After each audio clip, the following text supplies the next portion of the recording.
kalau kata wakalah bil ujrah ni, mana kita wakilkan kepada satu pihak untuk menguruskan kita punya korban satu bahagian ke, satu ekor ke kan. Jadi yang wakil ni dia mengambil upah. Jadi contohlah macam kita kata masjid ke ataupun penganjur korban luar negara ke, satu bahagian kalau kata luar negara macam katalah 300.5. Kemudian dia top up terus dia punya upah, kos perkhidmatan ke apa semua dalam 1.5. Jadi 300.5 tambah 1.5, 500 lebih kurang kan. So 500 tu dia kata satu bahagian 500 macam tu. Sedangkan dia wakil je. Dia wakil saja, dia tak memiliki pun lembu ataupun kambing tersebut. Dia wakil saja, tapi dia terus letak upah sekali dengan satu bahagian. Boleh ke tidak?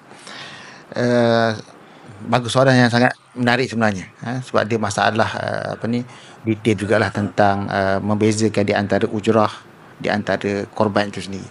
Sebenarnya mudahnya adalah kita ujrah ini kan, sepatutnya kita nak menjual ataupun suatu perkara, kita buat macam bank tadi.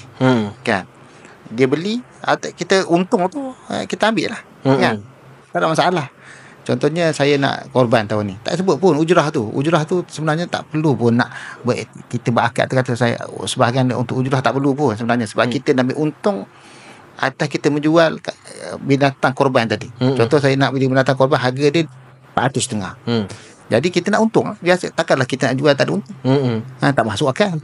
Kan? Tak ada masalah kita menjual dengan harga. Lepas tu kita gunakan duit untungan tu untuk tadi dah pengurusan tadi, tidak ada masalah. Jika dia tak perlu pun nak akad ni perlu bezakan di antara ni adalah untuk upah, ini untuk ujrah, tak perlu. Dia maksudnya dia tu macam seakan-akan dia guna duit tu untuk membeli. Kan tak masalah, biasalah orang menjual beli ni biasa je. Kan? Tak perlu lagi kita nak letak bezakan akad, adakah ni ujrah, tak perlu sebenarnya. Jadi menyusahkan. Jadi pengurusan masjid macam tu juga. Dia tu letakkan bukan nak katakan bahawanya daging kambing ni banyak, tak ada pun dalam jual beli kita menghadkan ni bahan mentah dia harga banyak ni, saya untung banyak, tak sebut pun. Kita tidak ada letakkan perkara itu hak kita untuk kita nak berjual. Kan? Tidak ada masalah.